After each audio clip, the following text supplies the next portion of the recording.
Hello, it's Monday the 16th of September 2024, and this is the first day of the Traws Eryri route, which I didn't even know about a week ago, but it's all over YouTube at the moment. It's a new route by Cycling UK this year. There's plenty of guides on YouTube if you're looking for more information, and the idea is to do 125 miles through the Traws Eryri, or Trans-Snowdonia as it used to be known, and most of it's off-road. Probably requires a mountain bike for this one, although I reckon a gravel bike will probably just about get you through. So I'm travelling bikepacking style with the bikepacking bags on this one, so I've left the panniers behind. And yeah, I drove from Essex this morning, got in about 4 o'clock, so haven't been riding long. It's about 5:30 now, so I've only done about 10 miles from Machynlleth, where the route starts, and weaves its way through Snowdonia all the way to Conway. And I'll try and pronounce the Welsh names as best I can as I go along, but you know, don't hold me to that. And as you can see, the scenery is already epic. Behind me, there's a lake behind me, and some really nice mountains, really nice scenery. So I'm going to try and push on another 10-15 miles if I can. It gets dark quite early this time of the year, so it should be dark about 7:30. So I'm going to look for a wild camp spot around just before 7 o'clock, and hopefully find something for then, ready to push on tomorrow. Hopefully tomorrow I can reach Dolglefiw and beyond there towards Betsy Coed, if that's how you pronounce it. So okay, I'll report in later. Just wanted to let you know that I've made a start, and yeah, as you can see, the weather's excellent. I've got 4 days of good weather, and then it might start to turn by the weekend. It's Monday today, but we'll see how we get on. I'm going to try and return along the coast. Yeah, I'm trying to think, Carnarvon and Barmouth, places like that. So that should be nice as well, and it's going to be a lot less hilly, but that's more just a return route for me, which I'll film as well as we go along. Okay, that's all for now. See you later.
Okay, a quick look at this route's bike setup for the Traws Eryri, or the Trans Snowdonia route. As you can see, it's a hardtail mountain bike, 29er, 11 gears. Seems to be plenty of gears so far, so or an Eagle would be even better, of course. And yeah, running bikepacking bags on this trip, left the panniers behind, and running tubeless as well. And you might just be able to see the pedal cell dynamo setup that I've got there, which is not a hub dynamo, it's actually a rim dynamo, and connects to this pedal cell charge point there, where I charge my mobile phone and my bike computer. So I'm while camping on this trip, hence the roll bag at the front, and got all my clothes in the rear bag, a little bit of food in the bar bag, and then everything else in the triangular bag, mainly tools, a bit more food, and all the other bits and bobs that I need. So I'm carrying my food on a backpack at the moment, so just know where to put it. So it's one good thing about panniers is you've got plenty of space for your food, but I'm carrying it on my back because there's nowhere else to put it. But it's yeah, I'm not exactly weighed down. I'm also carrying a drone in a bum bag, which you can't see either. So yeah, so the bike itself only weighs about 10 kgs. It's carbon, and the saddle, it's one of those saddles with a hole in it, which seems to be the most comfortable saddle I've used so far. And I'm not sure what the total weight is, but it's a pretty light setup for what it is, because it includes the sleep setup, and I've got a cook set in there as well. So yeah, I'm pretty well self-sufficient on this one. Okay, that's all for now, but I just thought I'd let you see what the bike is, and I'm sure you'll see a bit more of it throughout the video.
Hello, good morning. It's day 2 of the Traws Eryri bike tour, and or the Transnowdonia if you prefer. And look where I am. First stop of the day. It's day 2, and what a beautiful, absolutely stunning location I found myself in. Just had my first break and chatted to a really nice gentleman with his bike as well.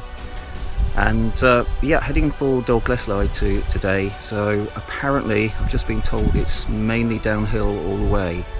This morning I've done only 7.5 miles in 2 hours, so that's an indication of how hilly it's been this morning. But it was so stunning, it was definitely worth it. So I've done the pass that I've just done before on a gravel bike, but it was 10 times better on the mountain bike today. So able to downhill it properly and yeah, really enjoy it. So can't beat a good bit of downhilling. So the trails themselves are quite waterlogged in parts. There's lots of puddles and you're not quite sure how deep they're going to be, but I've survived it so far.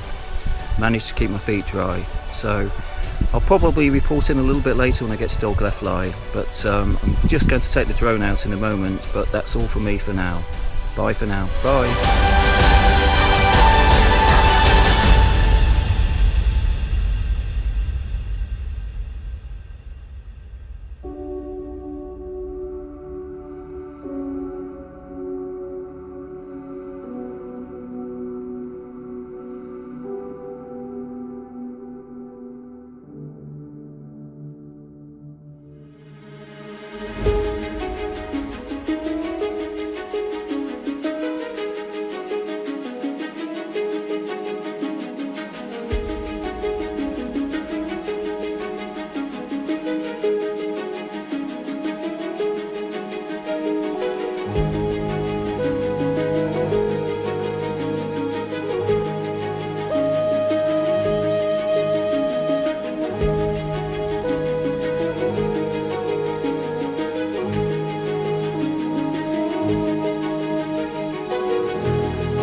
Hello, it's 6:45 on the second day of the Traws Eryri route, the Trans Snowdonia, and what a day it's been. Absolutely stunning, vistas galore throughout the whole day. It's been absolutely amazing. I've actually cycled these parts before, but with this sort of weather, it's just absolutely stunning. You know, blue skies, fantastic views. As you can see behind me, another fantastic view. I'm not that far from Transinid, if that's how you pronounce it. That you might see the power stations, the nuclear power stations in the background. There's a lovely lake next to it, and I've just cycled the lake loop, which is part of the route, before I start heading off to Betsy Coed tomorrow, and Capel Craig, and then maybe the next day I might hike the gliders, Glider Foy and Glider Fac, if that's how you pronounce them. And yeah, that will depend on the weather though, because some rain's coming in at the weekend, and I need to keep an eye on that to make sure I'm not riding too much in the rain. So I'll keep you up to date with that. Amazing day today, quite challenging. The climbing is quite hard with a loaded bike. I've done 1,200 meters ascent today, and yeah, I think that's more than Mount Snowdon itself, so that's not a bad innings for me with a fully loaded bike. I've already eaten, so I'm just about to pitch my tent in this spot here. I'll maybe show you the setup in a bit, and then I might send a drone out because it's quite scenic around here before it gets too dark. And yeah, I've done about 60k today. Hopefully I'll do something similar tomorrow. I might go to a campsite tomorrow if I do the gliders, and freshen up a little bit, and leave all my kit there so I can actually do the hike without all my kit. Okay, I'll update you in the morning as to how I'm getting on, and yeah, amazing day all in all. Definitely recommend this route. It's only about a year old, but yeah, 100% recommend it. So scenic, so stunning, absolutely amazing. Okay, that's all for now. Speak to you later. Bye.